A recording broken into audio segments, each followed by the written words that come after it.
Hey guys, Reaganite71 here. It's the 16th of May. We had some really bad storms down in northeast Texas last night. Tornadoes, all that bad stuff. We got a little bit of rain here, but it's been about 8 days and I wanted to give you a garden update and show you what's growing on. So let's get to it. Well, I have made it through about 2 feedings of compost tea and everything is just green and lush and growing really good. Our sugar peas are doing really well. They're sending out their tendrils and starting their climb. I think I might check with Reaganite Senior and see if he has any of that concrete wire remesh. He may have some extra rolls, and I may just be able to set it down over it and let it continue to grow up when it hits the top of these cages, because it will grow up over these cages if the heat doesn't get to it too fast. The squash and zucchini are doing well. We've got some little ones on there. Iceberg lettuce is coming up real good. And the radishes have just, that's like I said in the last video, they're really prolific. And we got us a zuke hanging out over there. Cauliflower, this one has just exploded. It has really taken to that compost tea. The other one's not doing too bad either. The strawberries are very happy. We had to do the hardest thing in the world. It hurt me more than it hurt the plant. We had to pull off the blossoms that are coming on. We want to focus on root development, and I've been told over and over we'll be repaid with big dividends next year if you pull off those blossoms the first year. There's another brand new one right there. Oh, this hurts. This hurts. Oh. I'm going to be repaid with big dividends next year. I just got to keep telling myself that.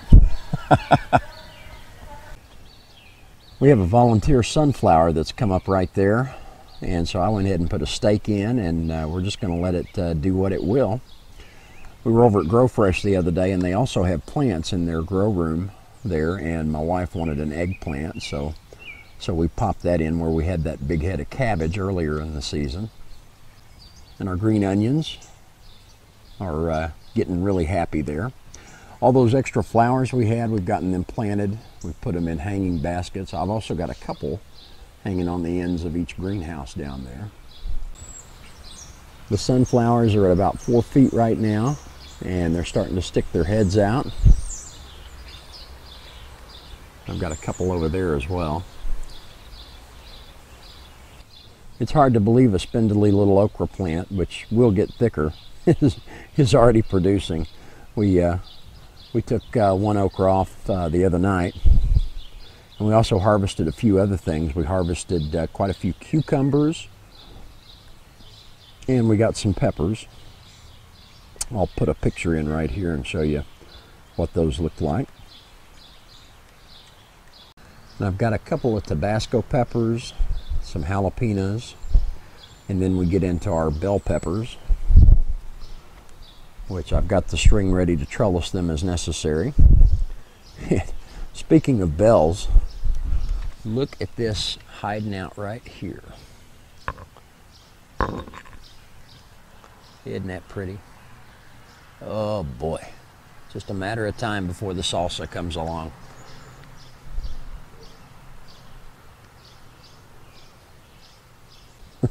I've got a tomato rainforest going here. These are the Rutgers, which I have been hesitant to prune back and sucker because they are determinate. A determinate tomato is only going to put on a certain amount of fruit, and then it's done for the year. And so if you prune those suckers, you may be taking away potential fruit.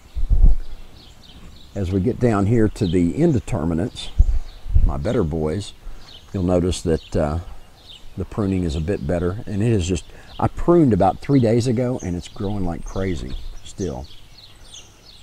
I'm constantly trellising. Let me show you some of the tomatoes I've got on. I got a couple hiding in there.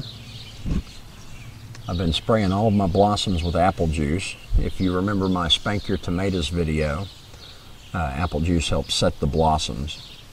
and it really does help. I have had very few blossoms actually fall off of these plants. I've been told that it's the methane in the apple juice which helps. It may very well be that it attracts ants. They crawl over and help pollinate too. That might be part of it as well. I'm not a botanist, so I really couldn't tell you for sure. I just know that it works. Reganite Sr. gave me that piece of advice a long time ago, and I've run with it. You'll notice that I've taken the leaves off here up to the first fruit. Got another one going right there. We've got more tomatoes hiding out in here, and the cherries are coming along.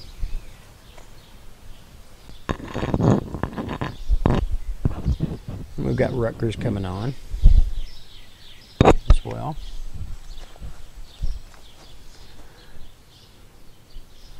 And look at the cherries starting to pop. Cherry tomatoes.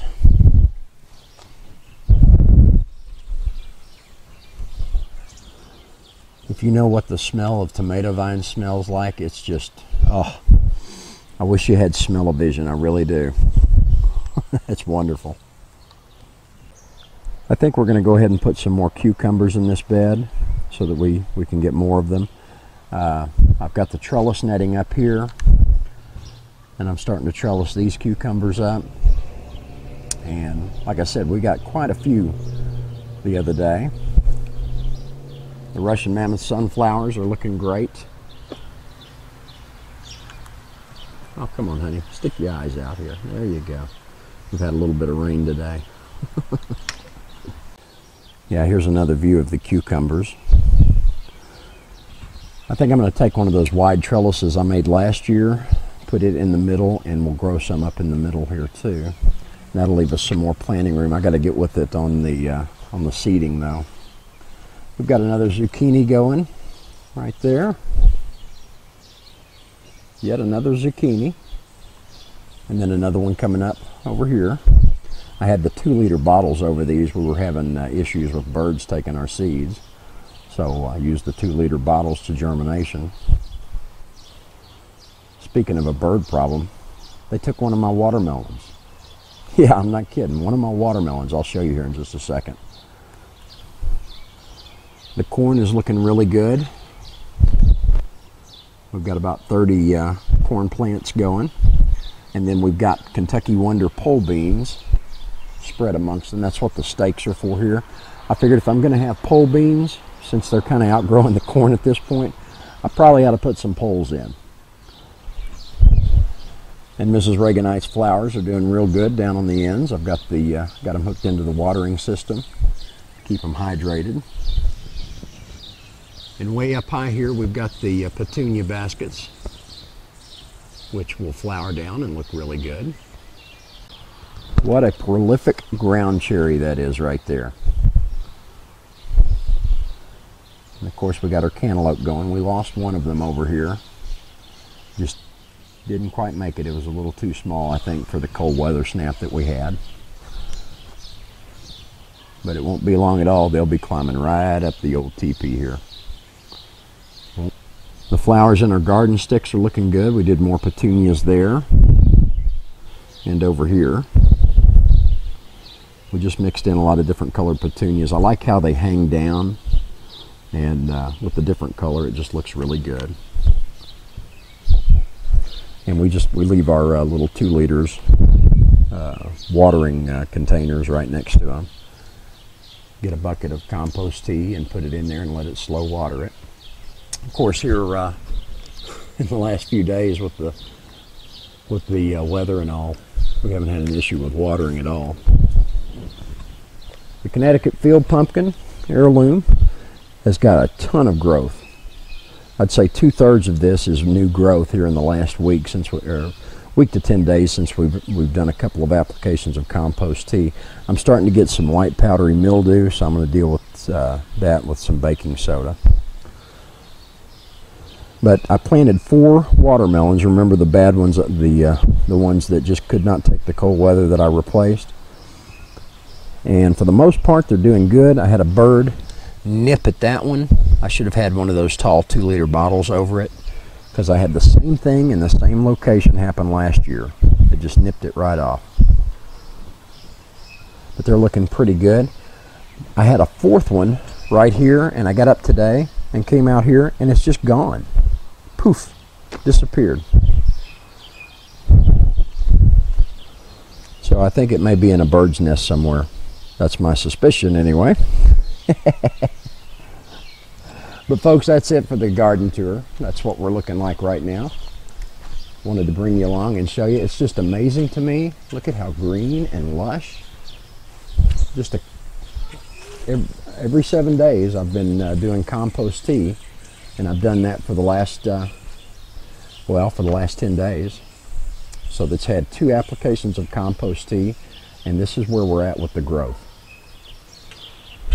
Yes, indeed, very happy with the compost tea. Guys, this is Reaganite71. I hope you have a great spring. Thank you for watching. Thank you for subscribing, and we'll see you next time. Red and juicy, fresh and plumpy, I'm for the veggie.